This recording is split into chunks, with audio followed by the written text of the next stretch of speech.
Last year, when Reverend Penny, our, at that time, senior minister, resigned, we were so blessed to have two wonderful ministerial students in our community who had been mentored by many ministers throughout their schooling. These two ladies kind of grew up in our community, spiritually speaking, because over the previous 10 to 12 years, they had, once each one of them stepped into this community for the very first time, they immediately dove in and became active participants. Very soon they became members and served in a variety of capacities on many different committees.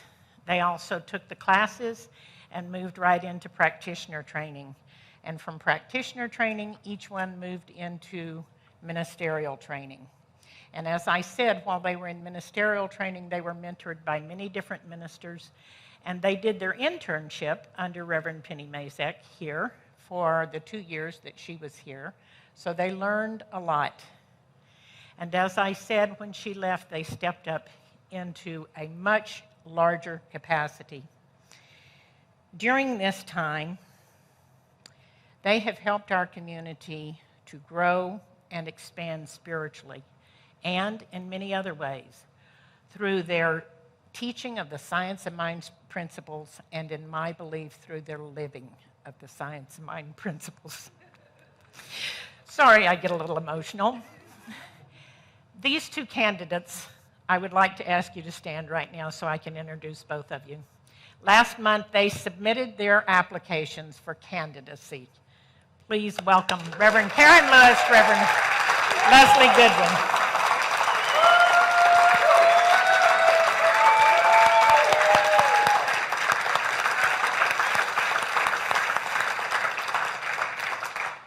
So this Sunday, Reverend Lezli Goodwin will, there's one other thing I want to tell you. Last year, after Reverend Penny left, the Leadership Council, hired these two ladies to be co-spiritual directors. And then in the fall, once they were bestowed their reverend licenses, we changed that affiliation to become our co-ministerial consultants. And then, as I said last month, they applied to be our co-senior ministers. So this is the way that the process will work. Today, Reverend Lezli will give her talk as a candidate, and next Sunday, Reverend Karen will give her talk as a candidate, and on Saturday of next week, the 13th, they will conduct a workshop titled Keys to Building Your Spiritual Practice from the Inside Out, and that promises to be a powerful workshop. We invite and encourage every single one of you to please attend that workshop and to attend the meet and the greet afterwards. If you plan to attend, could you just raise your hand for just a minute and let us see who all is planning on coming? We need to plan for food, so we need to know if you're coming. If you haven't decided whether or not you're coming, but after the service you decide, yes, I think I'd like to go, there will be a sign-up on the concierge table after the service, so please sign up. Let me tell you a little bit about this wonderful Reverend Lezli before she speaks. She holds a bachelor's degree that majors in psychology and education from Cornell College, and she holds a master's degree of consciousness studies from Holmes Institute. As a co-director, she has collaborated with the ecclesiastical team and the Leadership Council on the operational and financial planning and implementation within our community. She has supported and led the Practitioner Corps, the Youth Ministry, the Teens Connected, the NVC Small Circles, Circle Ministry, the marketing team, the music team. She has spoken to us on many Sunday mornings, and she's created curriculum and facilitated the training of our practitioners. Please join me in welcoming our dear Reverend Lezli Goodwin.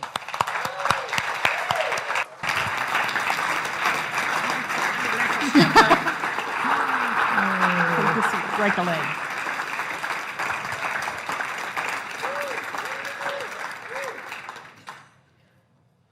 Good morning. It's kind of hard to be nonchalant after all that, right?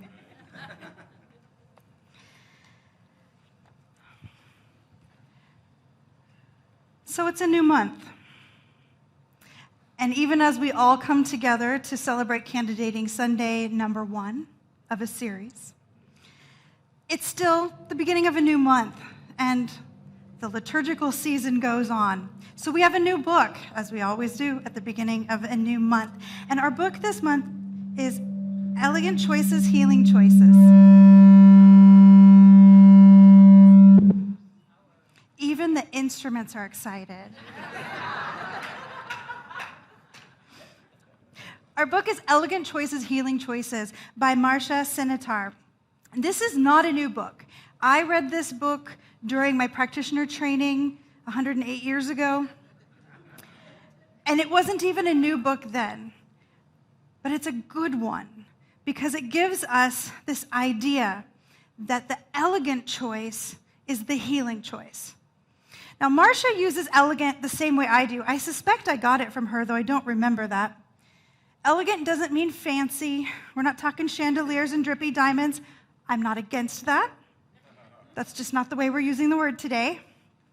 It means that flowing, gentle, natural choice. The thing that rises up from the inside, and you just know. You just know that's what you're supposed to do. That choice is inherently the healing choice. That's what the whole book is about. I just saved you 200 pages. No, I'm kidding. It's really good. It's really good. So I want to share a story about stepping into ministry for me. It's been a long time that I've known I was going to be a minister. I felt the call on my heart a long, long time ago. It took me a while because I had 5 little ones that are now big ones that I needed to shepherd through life before I stepped into this new phase. And as they are, flying off to college and beyond, I went into ministerial school. And the very last thing they have you do before you complete is this big visioning process. They want to know, what's your vision for your ministry? Or more importantly, what's God's vision for your ministry? What's God's vision for your ministry? And I was a little up in the air. I wasn't quite sure where I was going to land with that. So I did my visioning. And, with the visioning process, they ask you questions. What's God's highest vision for your ministry? What do I need to become for that vision to happen? What do I need to release for that vision to happen? And then there's a final question. And the final question is there anything else I need to know? Now, I'm used to that question being answered, if anything comes through, with something that's related to the big question, right? I'm asking about ministry. The message I got is my soul doesn't care. My soul doesn't care what my ministry looks like. It cares that I am serving powerfully in a principle-led ministry. And that's it. Serve the people who are in front of you. That was the message I got. So I'm expecting this last question to be something about that. And instead what I got very clear, was spend more time with Jen. Now, Jen's my best friend of a long, long time. And she's neat. She's here somewhere. She's a neat lady, and it's always a good idea to spend more time with Jen, but it took me a while sitting with it to figure out what? I mean, it might as well have said eat more cookies. Spend more time with Jen. And as I prayed on it, what became clear to me is that there is a level of joy that rises up in me when I spend time with Jen. Gosh darn it, Glenn, I'm already crying. I blame you. There's a level of joy that rises up in me because of that relationship and the depth of that relationship that I hadn't been making enough time for. And that joy was going to be essential in my ministry. So I did. So we talked about it at the time. And we started doing, y'all forgive me for this, we started doing teleconferencing. We live a good 15 minutes away from each other, And we're busy ladies. We've got stuff going on. So we started a weekly teleconferencing date. Whether we need it or not, we spend time together. And it has, in fact, deepened my joy and opened me up to another level of ministry. Why am I telling you this story? That is such a good question. We put so much energy into the big choices. Should I marry him? Which college should I go to? Should I move to that country or that state? Lots of energy into those, right? But it's the little choices, the little tiny everyday choices that define the beauty of our life.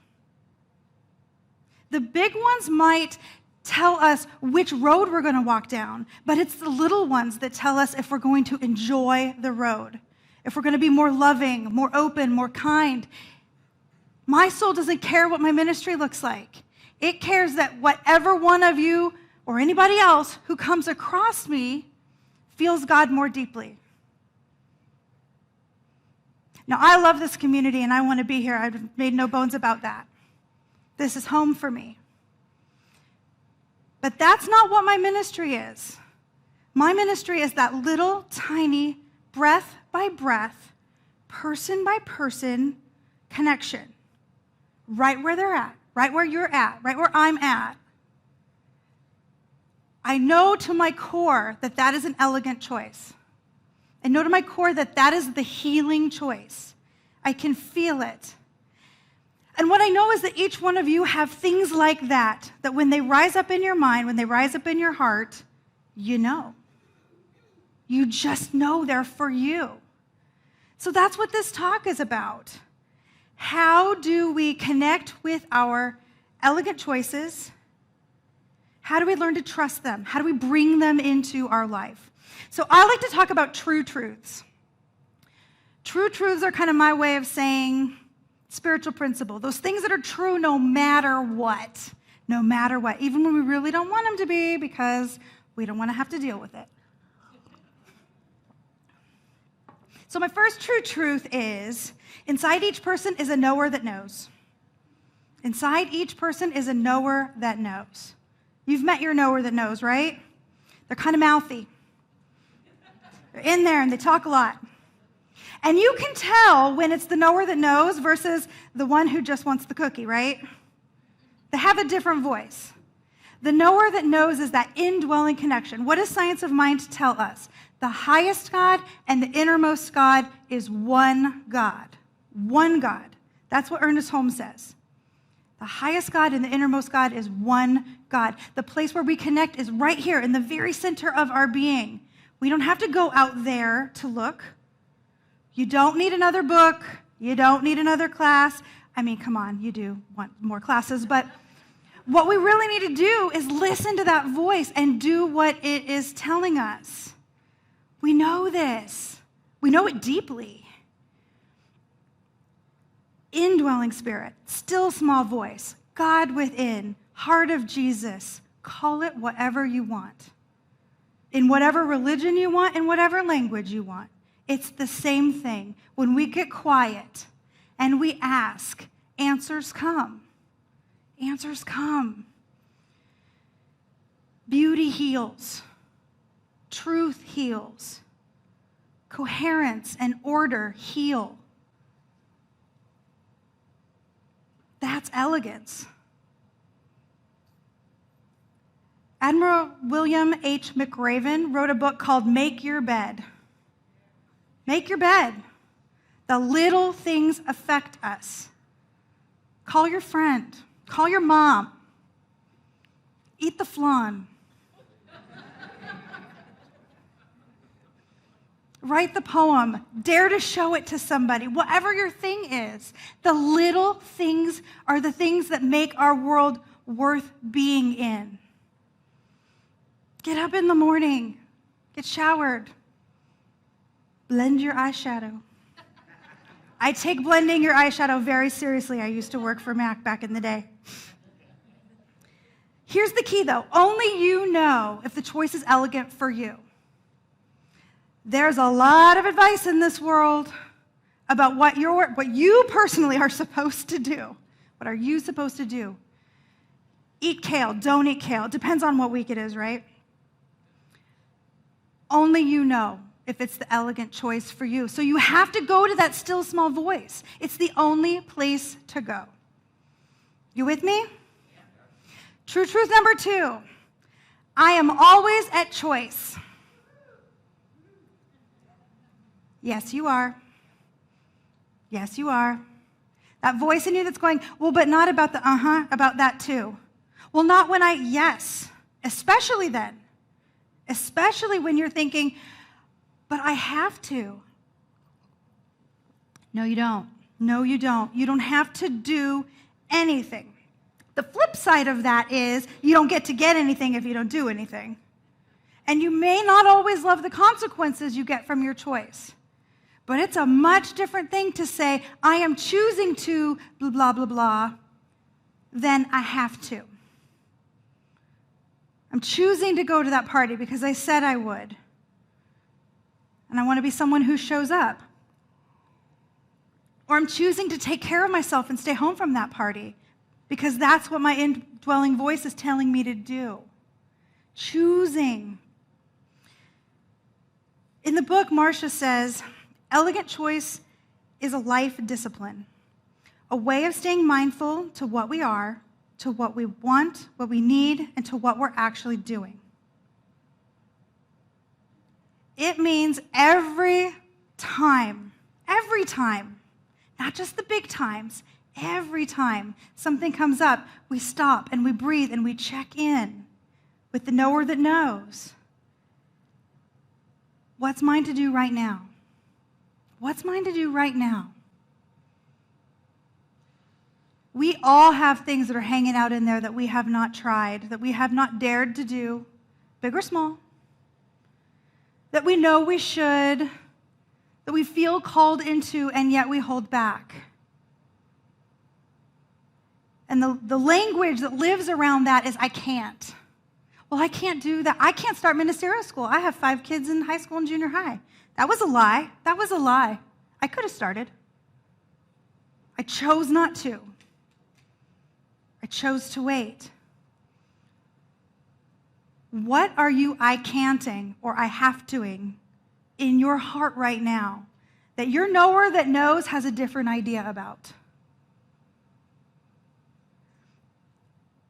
Leaning into the elegant choice means following that impetus. And here's the cool thing about it. When you follow the elegant choice, when you follow that path, the way forward is easy. The next step is clear. It's like God is just paving that path right in front of you. And all you have to do is take the next step and the next step and the next step and the next step. And it's just right there every time. Every worthwhile thing you have ever done in your life, I would go to the mat on this. Every worthwhile thing you have ever done in your life, you were following that path of the internal knower that knows. You were listening to God as it whispered into your heart and into your life. Yes? Yes. And we are always at choice about if we want to continue that. And it's a discipline, and we got to practice it. And how do we practice it? By doing it over and over and over with every little decision along the way. Should I study for that test? Should I go outside and shoot 20 more baskets before practice? Should I go to that Pilates class? I'm not going to that Pilates class. My knower that knows is going to have to get noisier before that happens. It's choosing to admit what you want. It's choosing to go for your good. And it's deciding over and over and over and over again to do it, to just do it. True truth number 3, my life is an expression of the divine. There is only one life. This life is God. This life is my life now. That's what we teach here. There is only one life. That life is God. That life is spirit. That life is the internal knower that knows in me, that is giving me the clues, giving me the directions every moment. about where my life can go. Not because I'm special, not because I studied, not because I went to ministerial school, but just because I breathe, because I am made of the Spirit that brought me forth. So there's nothing for me to be but God in form. God is all there is. There is not anything else. I can't emphasize this enough. If you walk away with one thing today, God is all there is. We have to be it. We have to be an expression of it. We're just God showing up in unique and perfect form. However, this is an interesting way for God to show up. I'm just saying. And so are you, and so are you, and so are you. We're each unique. And the reason I emphasize this is because if we are to follow that knower that knows, that indwelling voice, the energy that powers that step forward is a recognition that this is what God wants and I am supposed to do it. And what I'm being called to do can't be done by anybody else in quite the same way. If it could be, Spirit would have called them. It would be their knower that knows that was being called into it. My life is an expression of the divine. I am unique. So my elegant choices are unique. Oh, I'm unique. And so are you. And the things that we're stuffing in that back pocket that we're not leaning into yet because there's some voice in our head saying, I can't, or not yet, or who do I think I am? Or, well, don't I just think I'm fancy? That is not the knower that knows talking. That's the voice of your dad, or some teacher that was mean, or somebody that doesn't deserve the rent in your head. The only one that gets to talk is God. And conveniently, it's indwelling. You're carrying it around. It's like pocket God. So you check in with pocket God. What does God say? You know exactly. There's not a person in this room, I would bet money, there's not a person in this room that doesn't know what that thing is that they have been resisting, that they know that voice is calling to do. So here's what Marsha says. What should you do today? Start small, stay conscious, put your best effort, your highest virtue into your elementary choice. This is elegant. This heals. Those little choices are what make the richness of our lives. Those little choices, practicing them, is how we're ready when the big choices come. Inside you is a knower that knows. You are always at choice. And your life is an amazing and perfect expression of divine truth and power and beauty. So big, if you could see what I see, if you could feel what I feel from here, there is nothing you cannot be or do. It just is the truth. And so it is.